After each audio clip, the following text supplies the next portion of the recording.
अगर आपको आज का एपिसोड पसंद आए तो द ब्लैंक पेज ऑफिशियल को सब्सक्राइब ज़रूर करिएगा और बेल आइकन को प्रेस करना मत भूलिएगा।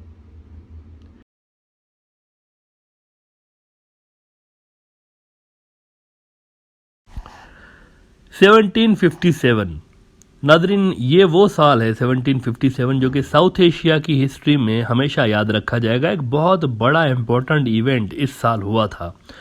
1757 तक बंगाल एक बड़ी सल्तनत के रूप में मौजूद था, लेकिन फिर अंग्रेज़ों ने मीर जाफ़र जैसे लोगों की गद्दारी की वजह से इस पर कब्ज़ा करने की कोशिश की और वो कामयाब हुए।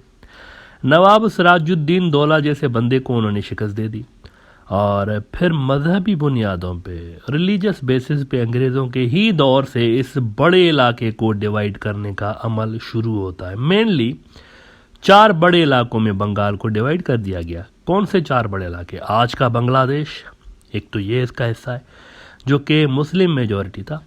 इसके अलावा वेस्ट बंगाल, त्रिपुरा और बाराक वैली, ये दीगर हिस्से थे। अलबत्ता जो इनमें सबसे बड़ा हिस्सा था वो आज का जो बांग्लादेश है वो सबसे बड़ा हिस्सा था। इस ग्रेटर बंगाल का सबसे बड़ा हिस्सा 65% ये इलाका जिसे आप बांग्लादेश कहते हैं आज, ये उस ग्रेटर बंगाल का है 65%। बाकी का जो 35% है वो इंडिया के अंदर है। लेकिन फ़र्ज़ करें लेट्स सपोज कि अगर 1947 में एक और ऑप्शन होता, 2 ऑप्शन थे ना, या तो आप इंडिया के साथ जाना है आपने या पाकिस्तान के साथ जाना है। अगर एक तीसरा ऑप्शन होता मिसाल के तौर पर कि एक ग्रेटर बंगाल दोबारा बनाना है, अगर ये ऑप्शन होता और फ़र्ज़ करें और कुछ नहीं तो सिर्फ उसमें वेस्ट बंगाल का हिस्सा ही शामिल होता, लेट्स सपोज, तो आज इस सिचुएशन किस तरह की होती? क्या जीडीपी होती उस मुल्क की? क्या उसका दुनिया में स्टेटस होता? और क्या ऐसा मुमकिन है भी कि दोबारा कभी इस तरह का कोई मुल्क बन सके? ये बड़े इंपॉर्टेंट क्वेश्चन है। 2021 में बांग्लादेश की नॉमिनल जीडीपी 409 अरब डॉलर्स की रही, 409 अरब डॉलर, जबकि 2020-2021 तक की जो वेस्ट बंगाल की नॉमिनल जीडीपी थी ये 180 बिलियन डॉलर्स की है। 409 बांग्लादेश की, 180 वेस्ट बंगाल की। तो अगर ये दोनों एक मुल्क होते, दोनों को मिला के एक मुल्क किया जाता, तो इनकी कंबाइंड जीडीपी आज 589 बिलियन डॉलर्स की होती, जो कि एक बड़ा वॉल्यूम है भाई, सिग्निफिकेंट वॉल्यूम है, 589 बिलियन डॉलर्स। और अगर वेस्ट बंगाल आज बांग्लादेश का हिस्सा होता तो यकीनन बांग्लादेश का एरिया बहुत बड़ा होता, काफ़ी बड़ा एरिया होता। बांग्लादेश का कुल एरिया इस वक्त कितना है? 147,570 स्क्वायर किलोमीटर, 1,47,570 स्क्वायर किलोमीटर, जबकि वेस्ट बंगाल उसके मुकाबले में छोटा है। वेस्ट बंगाल का जो एरिया है ये 88,752 स्क्वायर किलोमीटर है। तो अगर ये एक ही मुल्क होता तो इस मुल्क का कुल रकबा, कुल एरिया इसकी होती 236,322 स्क्वायर किलोमीटर, जो कि लगभग इंग्लैंड के साइज़ का मुल्क होता, जिसकी इंग्लैंड की साइज़ है 242,495 स्क्वायर किलोमीटर। तो ये उस साइज़ का लगभग मुल्क होता। और आबादी की अगर बात करें तो ये दुनिया के बड़े मुल्कों में से एक होता अगर आबादी के हिसाब से बात करें, क्योंकि वेस्ट बंगाल की आबादी 2020 तक यूआईडी के हिसाब से 9.9 करोड़ थी, जबकि बांग्लादेश की आबादी 16 करोड़ 70 लाख है।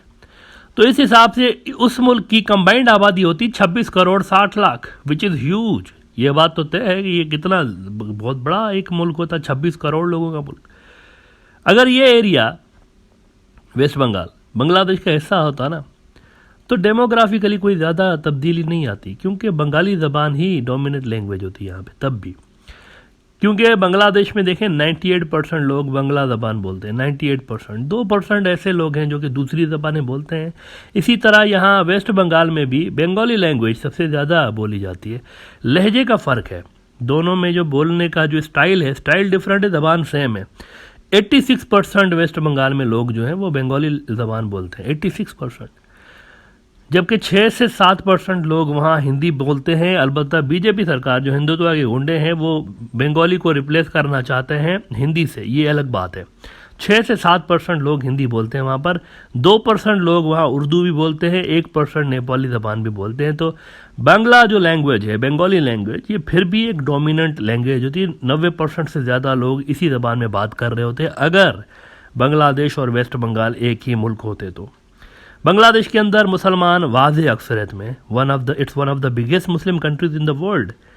जबकि वेस्ट बंगाल में यहाँ फ़र्क है। असल में वेस्ट बंगाल में हिंदू आबादी ज़्यादा है, लेकिन अगर ये दोनों एक ही मुल्क होते तब भी यहाँ पर मुस्लिम मेजॉरिटी मुल्क होता, मुस्लिम में जो इसको मुस्लिम मुल्क कहा जा सकता होता उस वक्त भी। अलबत्ता जिस परसेंटेज में आज बांग्लादेश के अंदर मुसलमान हैं उनकी परसेंटेज यहाँ पर काफ़ी कम होती परसेंटेज के हिसाब से। जब उनमें बहुत ज़्यादा तादाद हिंदू बरादरी के लोगों की अगर शामिल कर ली जाती तो मुसलमानों की परसेंटेज वो नहीं होती जो कि आज बांग्लादेश के अंदर है। 86% यहाँ मुसलमान हैं बांग्लादेश में और 12% हिंदू बरादरी। लेकिन वेस्ट बंगाल में 9 करोड़ 90 लाख लोगों में 70% हिंदू बरादरी के लोग हैं और 27% मुसलमान हैं।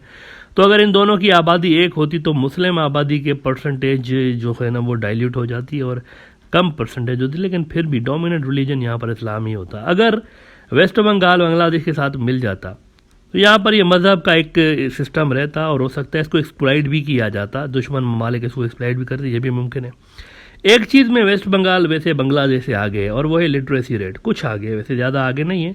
बांग्लादेश में 72% से 75% लोग पढ़े लिखे हैं, 72 से 75%, लेकिन वेस्ट बंगाल में 77 से 80% लोग पढ़े लिखे हैं।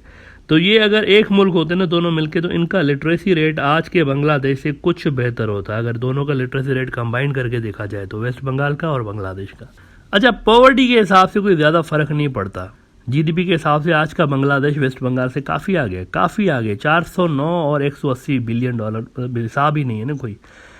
लेकिन फिर भी अगर आप देखें पॉवर्टी रेट वैसे दोनों का तकरीबन एक जितना है, यानी 20% के आसपास जो वेस्ट बंगाल में लोग हैं वो गरीब हैं और 20% के ही आसपास बांग्लादेश में भी लोग गरीब हैं। म्यूज़िक और आर्ट के हवाले से भी ये मुल्क बहुत ही लकी होता, क्योंकि असल में देखें ना वेस्ट बंगाल जो है ना यही इलाका इंडियन म्यूज़िक का गढ़ माना जाता रहा है शुरू से लेके। किशोर कुमार, कुमार सानू, श्रेया घोषाल, अरिजीत सिंह, आर डी बर्मन, ये सारे इंडिया के लेजेंड हैं, ये सारे बंगाली हैं, सारे के सारे बंगाली हैं। बंगाल का ये इलाका इतना इम्पोर्टेंट है कि 1911 तक 1911 तक ब्रिटिश इंडिया का कैपिटल जो था वो दिल्ली नहीं था मित्रों, दिल्ली नहीं था। 1911 तक कलकत्ता ब्रिटिश इंडिया का कैपिटल हुआ करता था। फिर 1912 से अंग्रेज़ों ने इंडिया का कैपिटल बदल के दिल्ली कर दिया था। 1772 से अब देखें कितने 100 साल तक ये इंडिया का कैपिटल रहा है कलकत्ता। 1772 से 1911 तक आप हिसाब लगा लें, लंबा अरसा अंग्रेज सरकार ने इंडिया का कैपिटल बंगाल में ही रखा हुआ था, कलकत्ता कैपिटल था। 200 साल से भी ज़्यादा अरसा हो गया तो ये कैपिटल था। तो इससे आप इस रीजन की हिस्टोरिकल अहमियत का अंदाज़ा लगा सकते हैं कि ये कितना एडवांस्ड रीजन हुआ करता था। ये इलाका वैसे इतना एडवांस्ड रहा है कि इवन जब मेट्रो ट्रेन सर्विस इंडिया में शुरू हुई है, रेल जब मेट्रो स्टार्ट हुई है तो सबसे पहले इंडिया की जो मेट्रो आई है वो इसी में आई है, कलकत्ते से शुरू हुई है। और इंडिया में गालिबन सबसे ज़्यादा जो नोबेल प्राइज़ लोगों ने जीते हैं वो भी बंगाली हैं, सबसे ज़्यादा बंगालियों ने इंडिया में नोबेल प्राइज़ जीते हुए हैं। और इंडिया की सबसे बड़ी पब्लिक लाइब्रेरी भी इसी वेस्ट बंगाल के इलाके में कलकत्ता के अंदर है। इससे आप समझ सकते हैं कि यहाँ पर शुरू से लोगों को पढ़ने लिखने में काफ़ी दिलचस्पी रही है। सबसे बड़ी इंडिया की लाइब्रेरी इधर है। तो ये मुल्क अगर एक ही होता ना तो यहाँ पर कम्युनल हारमोनी डिस्टर्ब्ड रहती, इसके चांसेस हैं, इसको एक्सप्लॉइट किया जाता, दुश्मन मुल्क की एजेंसियाँ करवा सकती थीं, हिंदू मुस्लिम फसादात करवाए जा सकते थे, 47 में भी हुए थे। तो ये हो सकता है। और आजकल तो आप देख रहे हैं कि जैसे जैसे आरएसएस तरक्की करती जा रही है तो उसके आप समरात देख रहे हैं, उसकी जो हरकतें हैं, अभी दुर्गा पूजा वायलेंस में आपने देख लिया, इस तरह एक्सप्लॉइट किया जाता। लेकिन इसके अलावा बाकी हर सेक्टर में ये एक ज़बरदस्त किस्म का मुल्क होता अगर वेस्ट बंगाल और बांग्लादेश एक ही मुल्क होते तो।